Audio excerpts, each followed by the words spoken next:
अस्सलाम वालेकुम। उम्मीद करता हूँ कि तमाम तलबा और तालिबात खैरियत से होंगे। अल्लाह ताला आप सबको ज़िंदगी के हर मकसद में कामयाबी अता फरमाए।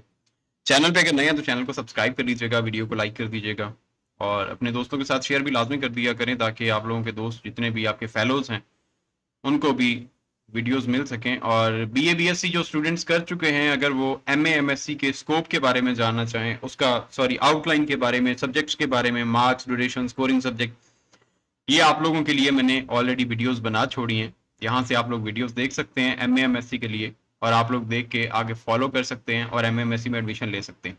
अल्लाह ताला आप सबका हामी नासिर। एडीए का पेपर पैटर्न मैंने पहले आप लोगों के साथ शेयर कर दिया है कि जो एडीए है, अब associate degree in arts, Sargodha university और पंजाब यूनिवर्सिटी, उसका पेपर पैटर्न मैंने आपके साथ शेयर कर दिया है। 11 मिनट की वीडियो है। अभी मैं जो वीडियो अभी ये रिकॉर्ड कर रहा हूं, तो इससे पहले मैंने वीडियो को रिकॉर्ड किया, अपलोड अभी नहीं किया इसलिए, नहीं तो मैं शो करवा देता आपको, और अदरवाइज वो अपलोड हो जाएगी इंशाल्लाह ताला। वो आप लोगों के साथ मैंने शेयर कर दिया है। यहां पे हमारे पास बीए कंपोजिट का पेपर मौजूद है, 100 नंबर का पेपर है। एडीए का पेपर मैंने बताया है, उसमें आप देख सकते हैं बीए का पेपर पैटर्न क्या होता है सरगोदा यूनिवर्सिटी का। Explain with reference to the context any three of the following. Same हमारे पास पहला क्वेश्चन होता है पार्ट 1 का, जिसमें रेफरेंस टू द कॉन्टेक्स्ट होता है। 3 आपके पॉइंट्स में से होते हैं, 2 प्लेस में से होते हैं।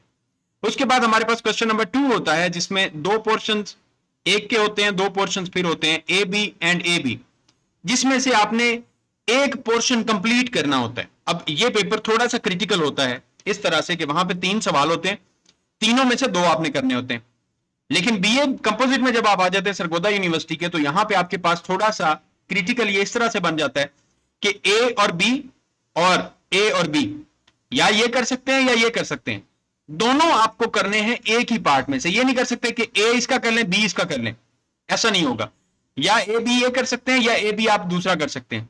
Give a graphic picture of the solar eclipse as described in the eclipse by Virginia Woolf. Are doctors man of science इसमें से है, ऑन सेइंग प्लीज में से है, टुवर्ड्स ह्यूमन में से है। ये आप लोगों के मॉडर्न एसेज में से क्वेश्चन है। उसके बाद क्वेश्चन नंबर 3 आ जाए। Do you think material objects can give contentment and joy? Discuss with reference to the methods misfortune in the story The Necklace. फिर उसके बाद द स्टोरी लिटिल विलो में से है, फिर रैपचिनोस डॉटर में से है, फिर उसके बाद आप लोगों की स्टोरी अरेबे है उसमें से है। Discuss the play the bear as a फेस्ट, bring out the humour in the play, something to talk about. ये आप लोगों के पास यहाँ पे ऑप्शन आ जाता है जी। 2 सवाल आप लोगों के शॉर्ट स्टोरीज में से हैं, यहाँ पे 2 सवाल ये आप लोगों के शॉर्ट स्टोरीज में से हैं, फिर उसके बाद 2 सवाल आप लोगों के यहाँ पे नीचे शॉर्ट आपके प्लेज में से, द बियर में से, समथिंग टू टॉक अबाउट में से। इनमें से भी आपने इसी तरह से सवाल करने होते हैं। या आप ये दोनों कर सकते हैं, अगर ये दोनों नहीं आते ये दोनों कर सकते हैं, अगर ये दोनों नहीं आते ये दोनों कर सकते हैं। ये नहीं कर सकते कि एक सवाल आप एक पोर्शन में से कर लें और दूसरा सवाल आप दूसरे पोर्शन में से करें, ऐसा पॉसिबल नहीं होगा। फिर उसके बाद question number 4, explain the central idea of the poem the rebel by D J Enright. Rebel का आपने सेंट्रल आइडिया एक्सप्लेन करना है। या discuss the solitary reaper by William Wordsworth as a romantic poem. या आप ये 2 सवाल कर सकते हैं, या फिर discuss the suitability of the title of the poem A Poison Tree, या what is the theme of the poem Politics by W.B. Yeats। ये आप लोग कर सकते हैं। 2 सवाल ये हैं, 2 सवाल ये हैं, इन दोनों में से एक पोर्शन आप करेंगे कंप्लीट। फिर क्वेश्चन नंबर 5 आ जाता है, can you explain the novel the old man and the sea as a tragedy. या आप ये सवाल करेंगे, 20 नंबर का एक ही सवाल है।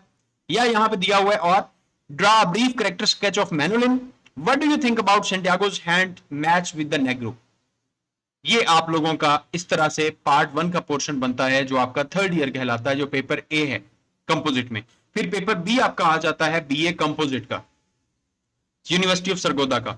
Make an outline and then write an essay corresponding to it in 300 to 350 words on any one of the following topics: a typical Pakistani village, adulteration, beauties of nature, technology, the key to the social change, dignity of labor। ये आप लोगों ने ये करना है, जिसमें 5 number आपके outline के होते हैं, 20 नंबर आपके एसे के होते हैं, जो मैं एडीए के पेपर पैटर्न में भी बता चुका हूं। फिर उसके बाद read the following passage carefully and then answer the questions given at the end. Precis के बारे में मैं कुछ इंपॉर्टेंट पॉइंट्स एडीए के पेपर में बता चुका हूं, अगर आप लोगों ने वो नहीं देखे तो वो लाजमी देख लें। प्रेसी करने के बारे में उसमें मैंने थोड़ा बहुत बताया आप लोगों को, जो इंपॉर्टेंट चीजें। क्वेश्चंस दिए हुए, ये क्वेश्चन नंबर 1 है, क्वेश्चन नंबर 2 है, क्वेश्चन नंबर 3 है, क्वेश्चन नंबर 4 है। और make a precis of the above passage and suggest a suitable title for it. Precis कैसे करनी है, सूटेबल टाइटल कैसे सजेस्ट करना है, सवालों के जवाब कैसे देने, वो एडीए के पेपर में ऑलरेडी मैं एक्सप्लेन कर चुका हूं, वो आप लोग लाजमी देख लीजिएगा। फिर क्वेश्चन नंबर 3 हमारे पास, write an application to the general manager of multinational company for the post of an accountant. अब मैं ये अपने स्टूडेंट्स को करवा चुका हूं एप्लीकेशन। फिर उसके बाद लेटर है, write a letter to the editor of newspaper regarding contaminated drinking water. ये यहां पे जब और लिखा हुआ है तो आप लोगों के पास ऑप्शन है, या तो आप एप्लीकेशन कर सकते हैं या आप लेटर कर सकते हैं। फिर उसके बाद क्वेश्चन नंबर 4 आ जाता है, use any 5 of the following idiomatic expressions in sentences of your own so as to make their meaning clear. Meanings इसके क्लियर होने चाहिए, आप लोगों ने इडियम्स बनाने हैं। At loggerheads, carry weight, end in smoke, ins and outs, odds and ends, with a grain of salt, break out, fall in with, look into, take up. ये आप लोगों के पास 10 हैं, 10 में से 5 करने हैं और पहले 5 के ही नंबर मिलेंगे। अगर आप 10 भी लिख देते हैं पहले 5 के नंबर मिलेंगे।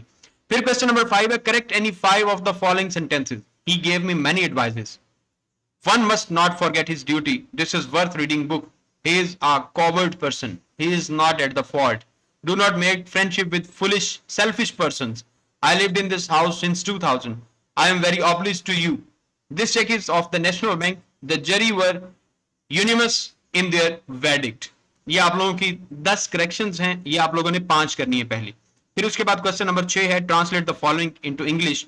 या आप इंग्लिश में ट्रांसलेट कर सकते हैं उस उर्दू को, या आप लिख सकते हैं, write a dialogue between 2 students on the benefits and possible harms of coeducation. ये आप लोगों का पेपर पैटर्न है बीए कंपोजिट सरगोदा यूनिवर्सिटी का। इसके अलावा Punjab university ADA, Sargodha university ADA, Punjab university BA, सबका पेपर पैटर्न जो मैंने पहले वीडियो बनाई है वो है। बीए कंपोजिट सरगोदा यूनिवर्सिटी का पेपर पैटर्न ये है जो मैंने आप लोगों के साथ शेयर कर दिया। अल्लाह ताला आप सबका आमीन नासिर दुआ में याद रखिएगा। चैनल को सब्सक्राइब लाजमी कर लीजिएगा, वीडियो को लाइक कर दीजिएगा। अल्लाह हाफिज।